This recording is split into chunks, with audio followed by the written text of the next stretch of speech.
Alright, so JP data download has dropped, which means we have information on the EZA Ella Babidi as well as the EZA Hercule. Now, we've already gone through the Gogeta and Vegeta, and they're already looking to be some insane cards. So make sure you check out my previous video when I went over them and all of their changes.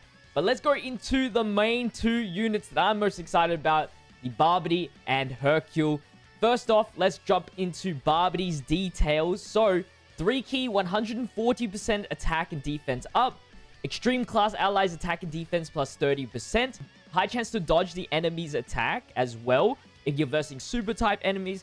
If extreme, you get 2 key, the chance of getting a critical hit, and then the probability of activating the critical of all extreme allies by 10%. And then when super attack is activated, own attack and defense plus 40%. Alright. So, a little crit chance, which is nice. Hopefully that crit chance carries on into Majin Vegeta, which is more important. And then for the 12 key super, it is a greatly raised defense on the 12 key, and then seals the enemy super attack with a high chance. So, the only thing there change is the high probability from medium chance. And then the 80 key looks exactly the same. Greatly raised attack and defense for 1 turn.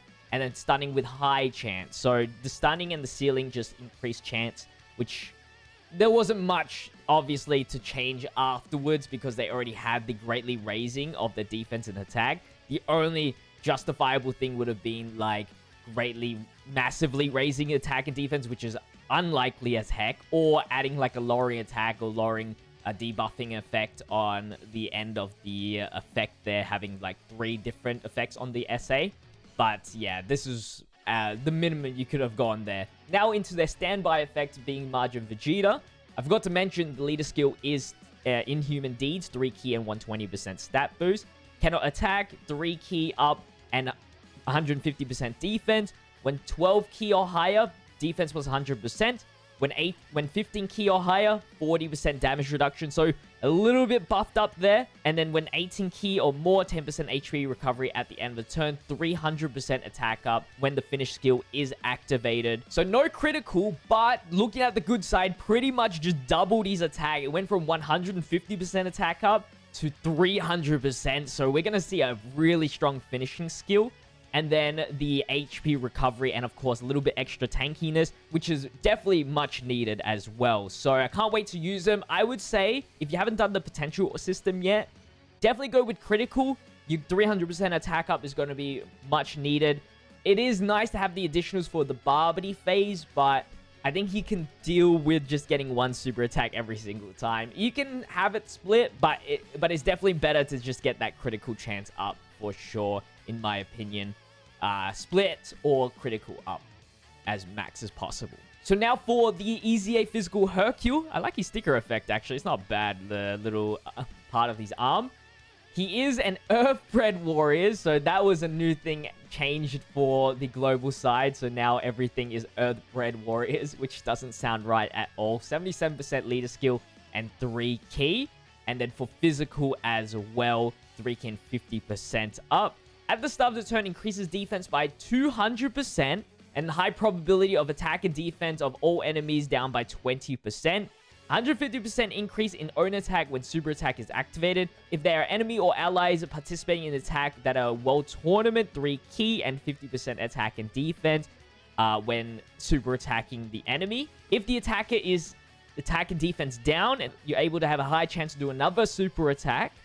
If the attacking opponent is in super attack block, so sealed, then I think it's always criticals. And then he has his revival ability from the 6th turn onwards. If you're KO'd yourself, there's a high chance that you'll get the revive and recover. It's still 50%. This is just a mistranslation here.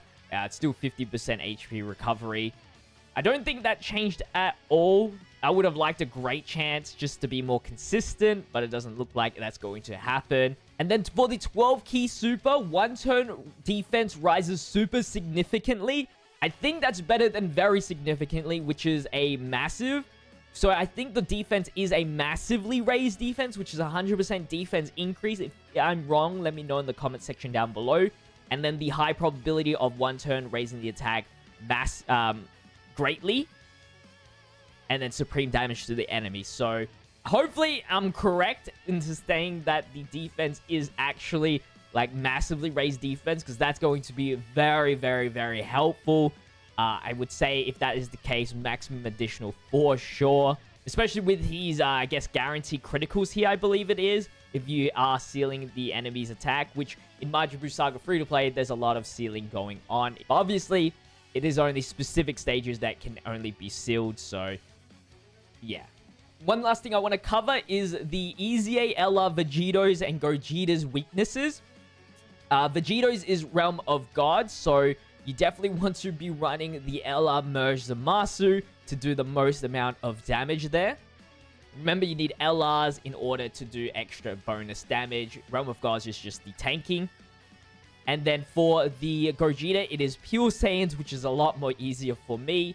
So that is the event right there. Fingers crossed it's just as easy as the other EZAs that they have released for the 8th anniversary. But usually these ones, especially Dokkanfest ones, are going to be definitely more tougher. But we'll have to see. That's pretty much it for today's video. Let me know your thoughts on the free-to-play cards. I think they are solid. I want to see Hercule's defense, though. For sure.